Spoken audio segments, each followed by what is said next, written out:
What did I miss? Brian here, and well, today we got a little something different.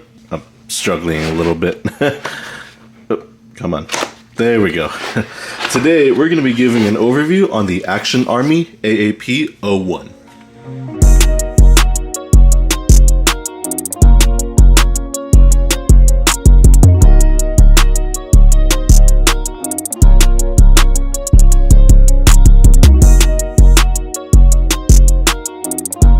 Here it is, and even though it's an airsoft gun, we always want to make sure it's unloaded. Mag is empty, and so is the chamber. This is the AAP-01, and it looks a little different compared to most other platforms you normally see, like Beretta, Glock, High Kappa, 1911, SIG, etc., etc. I'll go over this pistol and its features in a bit, but for now, let's go over everything that it comes with, and that is the box, rails and screws, an orange cover to cover the threads, one mag, a paper that says read this before use, has to do with the hop-up not being set out of the box, and lastly, the owner's manual. And highly recommend you read the owner's manual before using this airsoft gun, like with any other airsoft gun. Now I'm gonna go ahead and put everything off to the side.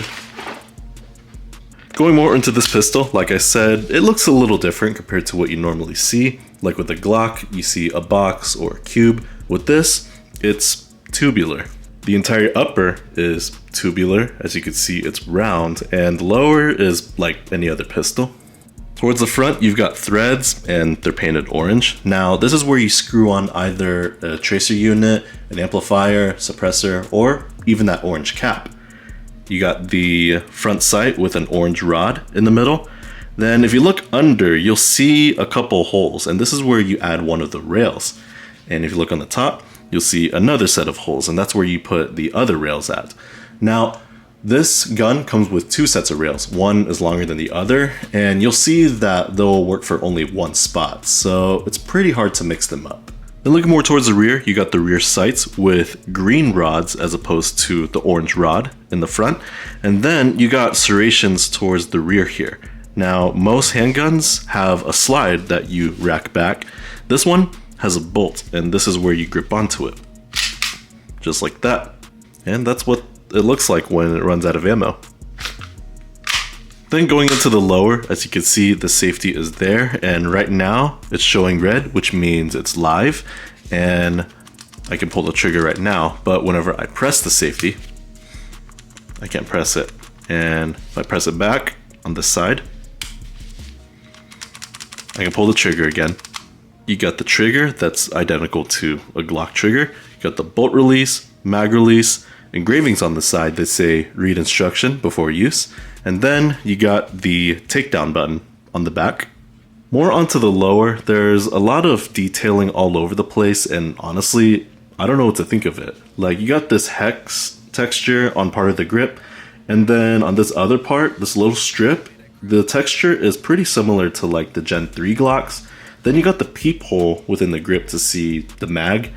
And then at the front of the grip, you've got these slits, and towards the rear of the grip, you got this diamond texture. Flipping it to the other side, you don't have a lot going on. It's pretty much the same as the other side, but you do have the ambidextrous slide lock or bolt lock for left-handed users. And you could switch the mag release to the other side as well to make it even more left-handed user-friendly. Now, typically when it comes to disassembling pistols, most cases you separate the upper and lower receivers from the middle. There would either be a takedown lever or a pin that's holding the two halves together. The AAP-01 is held in the middle, but it's also held in the rear. You have to press this button before disassembling it.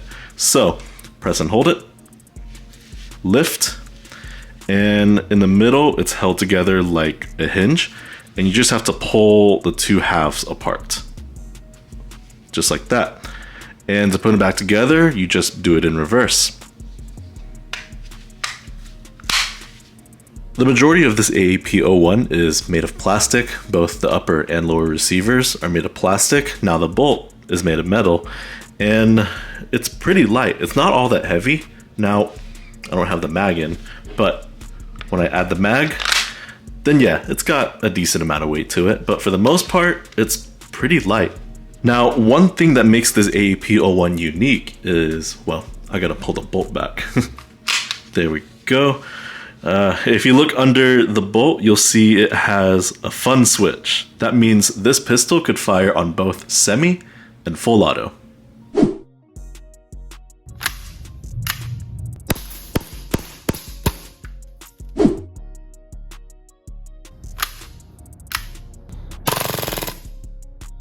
Going more into this AAP-01, it quickly became popular within the airsoft community the moment it was released, and it was selling like hotcakes, and to this day, it's still selling.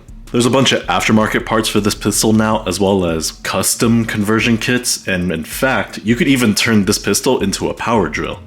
What's even crazier is that now there is an AAP-01 community, and it's part of a debate. You know how people would debate between an M4 versus an AK, or M-Lock versus key mod?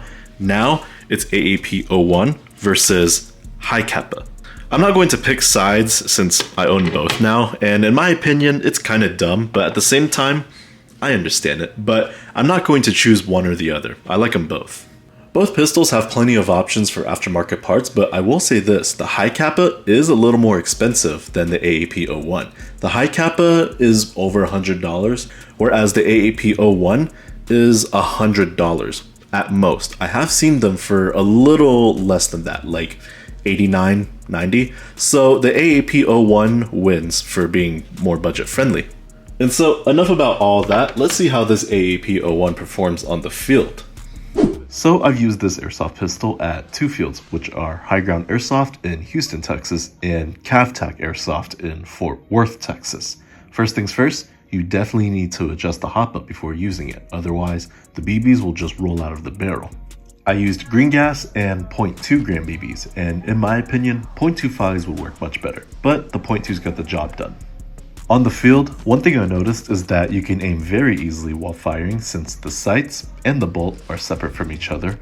Normally with most pistols, like the high kappa for example, the sights are with the slide, and with the slide moving, it can get a bit difficult to aim while shooting. Now, obviously, I have a GoPro mounted on top, so I made it difficult for myself, but just know that aiming with it while shooting is no issue. One thing I thought that was pretty cool is that this AAP-01 takes any Glock style mags. I'm using the mag it came with, as well as my Tokyo Marui Glock mags, but just know that other brands like Umarex, KJW, and even WeTech mags will work in this gun. Now, even though this AAP-01 has the fun switch, 1. Full auto on a pistol like this is impractical, and 2. Most fields don't even allow full auto, especially them being indoors. Some outdoor fields are 50-50, but I know I can't use full auto at High Ground or CavTac. Can't speak for any other indoor field because there are some in the States that do allow full auto, but in my case, full auto is just redundant, it's for shits and giggles, but it's a nice cherry on top. But other than that, after using this pistol, I can understand why lots of people like using it over anything else. And so that is it for this video. This concludes the overview of the Action Army AAP-01. This video is sponsored by a one-man team named Jefe's Airsoft Solutions. My name is Jeff. Jefe's Airsoft Solutions is based out of Florida, and he specializes in customizing AAP-01s. He's got a bunch of custom parts, upgraded springs, he does laser engravings as well, and he will make sure your AAP-01 is up to your standards. So, if you have an AAP-01 that needs work done, definitely hit him up. If you're subscribed, thanks. If you're not, thanks for taking the time to watch this video. Take care everyone, I'll catch you on the flip side.